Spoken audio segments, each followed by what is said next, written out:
আসসালামু আলাইকুম বন্ধুরা।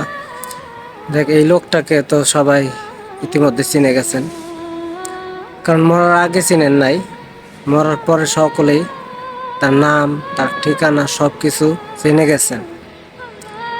কিন্তু কষ্ট লাগছে যে সে একজন মেধাবী মেধাবী না হোক, তাকে খাওয়া দাওয়া কইরা কখনো কি মারা উচিত?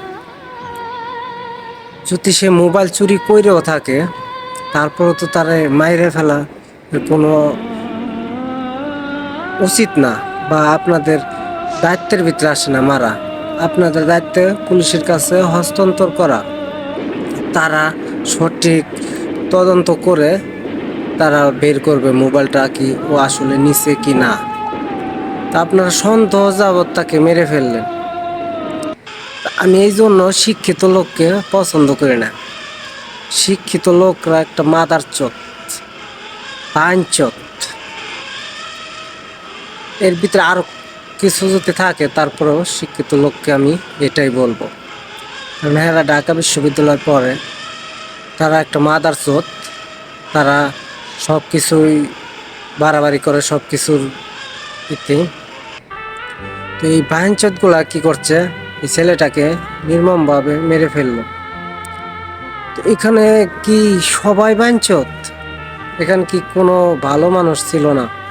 তো আমরা যদি একটা মানুষকে, আমরা তো মনে করেন মূর্খ টুরক্ষ মানুষ, তা আমরা যদি 10 জন মানুষ একখানে হই, 10টা মানুষের মন 10 রকম, তার ভিতরে 2-1 জন ভালো মানুষও থাকে।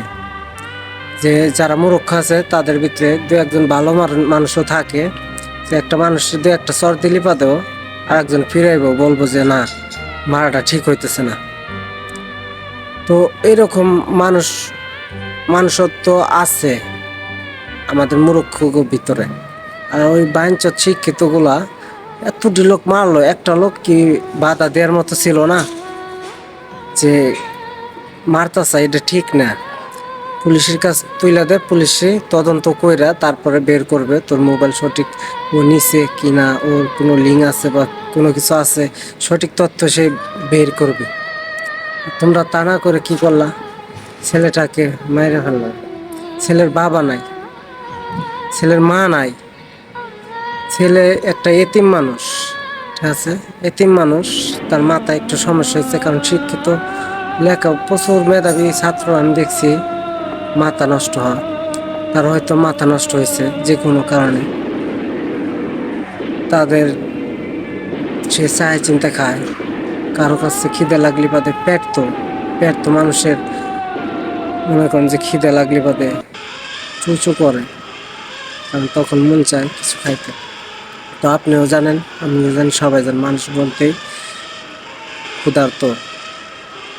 এই ক্ষুধার জ্বালায় আপনাদের বলছে খাওয়ানোর জন্য, যে বলছে যে আমাকে খাওয়ান, আপনার মোবাইল হারাইছে আমি দেখবো, কারণ এর মাথা কিন্তু সমস্যা। এই জন্য সে বলছে যে এর কাছ থেকে একটু ই করে খাওয়া দাওয়া নিতে পারে। এই জন্য তার কিন্তু ওই জ্ঞানটুকু নাই। সে বলছে যে তার কাছে জিজ্ঞাসে যে মোবাইল নিছনি, সে বলছে না, মোবাইল নেই, কিন্তু যে নিছে আমার কাছে লিঙ্ক আছে, আপনারা আমারে ভাত খাওয়ান, আমি আপনাদেরকে বের করে দিব। ভাত খাওয়ান দেওয়ার পরে তখন তো তার পেটের ক্ষুধা মিটে গেছে গা। তো সে তো মোবাইল সম্পর্কে জানেও না। তো এখন সে কারে লিঙ্ক দিব, কার কাছে বলবো, কার কথা বলবো? সে তখন কোনো উত্তর দেয় নাই। এই জন্য সবাই তাকে এভাবে নির্মমভাবে মেরে ফেলল। ভালো করলেন। আর আপনারা সবাই যারা দেখতেছেন, তারা ছেলেটার লেগে অনেক দোয়া করবেন, অনেক দোয়া করবেন যেন আল্লাহ তাকে জান্নাত নসিব করে, তাকে যেন আল্লাহ বেস্ট নসিব করে। আর কেউ যদি ভুল টুল করে থাকে কারো ওপর, সবাই মাফ করে দেবেন। আর ভিডিওটা শেয়ার করবেন। আমার বহুত কষ্ট লাগছে, ভিডিওটা করছি তারপর কথা আসতেছে না।